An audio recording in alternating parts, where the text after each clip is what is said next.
Cine ಜಗತ್ತೇ ಹಾಗೆ. ನಟನಾಗಿ ಕೆಲವರಿಗೆ ಆದರ್ಶ ಆದವರು ಕೆಲವೊಮ್ಮೆ ಎಲ್ಲದಕ್ಕೂ ಉತ್ತರ ನೀಡಲೇಬೇಕಾಗುತ್ತೆ. ಈಗಷ್ಟೇ ಬಿಡುಗಡೆಯಾದ ಸಿನಿಮಾ ಸಂಬಂಧದ ಪುಸ್ತಕದ ಬಗ್ಗೆ ಕೆಲವೊಂದು ಊಹಾಪೋಹದ ಕುರಿತು ಅಲ್ಲೊಂದು ಪ್ರಶ್ನೆ ಕೊನೆಗೂ ಹೊರಬಿದ್ದಿತು. ಯಾರ ಬಗ್ಗೆ? ಪ್ರಶ್ನೆ ಯಾರು ಕೇಳಿದ್ದು? ಉತ್ತರಿಸಿದವರು ಯಾರು ಅನ್ಕೊಂಡ್ರಲ್ವಾ? ಇಲ್ಲಿದೆ ಉತ್ತರ. ಅದು ಶ್ರೀಕಂಠ ಸಿನಿಮಾದ ಸುದ್ದಿಗೋಷ್ಠಿಯಲ್ಲಿ ಪತ್ರಕರ್ತರೊಬ್ಬರು ಹ್ಯಾಟ್ರಿಕ್ ಹೀರೋ ಶಿವಣ್ಣನಿಗೆ ಆ ಒಂದು ಪ್ರಶ್ನೆ ಕೇಳೇ ಬಿಟ್ರು. ಅದುವೇ ಇತ್ತೀಚೆಗೆ ಬಿಡುಗಡೆಯಾದ ರಾಜ್ ಲೀಲಾ ವಿನೋದ ಎನ್ನುವ ಪುಸ್ತಕದ ಕುರಿತು. ಪ್ರಶ್ನೆಯಿಂದ ವಿಚಲಿತರಾದ ಚಿತ್ರತಂಡದವರು ಇದು ಸಿನಿಮಾಕ್ಕೆ ಸಂಬಂಧಿಸಿದ ವಿಷಯವಿಲ್ಲ ಎಂದು ಬಿಟ್ರು.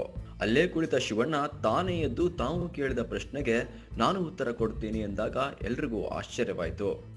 ಶಿವಣ್ಣ ಉತ್ತರಿಸಿದ್ರು, ನಾನು ಯಾರಿಂದಲೂ ಏನು ಮುಚ್ಚಿಡೋದಿಲ್ಲ, ಅದರಿಂದ ನನಗೆ ಏನೂ ಆಗ್ಬೇಕಾದದ್ದಿಲ್ಲ. ನಾನು ಲೀಲಾವತಿಯವರು ಸಿಕ್ಕಾಗ ಕಾಲ್ಮುಗಿತೇನೆ. ಅವರು ನನ್ನಿಂದ ಅಷ್ಟೇ ಪ್ರೀತಿಯಿಂದ ನೋಡ್ತಾರೆ, ಅಷ್ಟೇ ನಮ್ಮ ಮಧ್ಯೆ ಗೊತ್ತಿರೋದು ಎಂದು ಕೇಳಿದ ಪ್ರಶ್ನೆಗೆ ನಯವಾಗಿಯೇ ಉತ್ತರಿಸಿ ಶಿವಣ್ಣ ಮತ್ತೊಮ್ಮೆ ಸ್ಟ್ರೇಟ್ ಫಾರ್ವರ್ಡ್ ಎಂಬುದನ್ನು ಸಾಬೀತು ಮಾಡಿದ್ರು.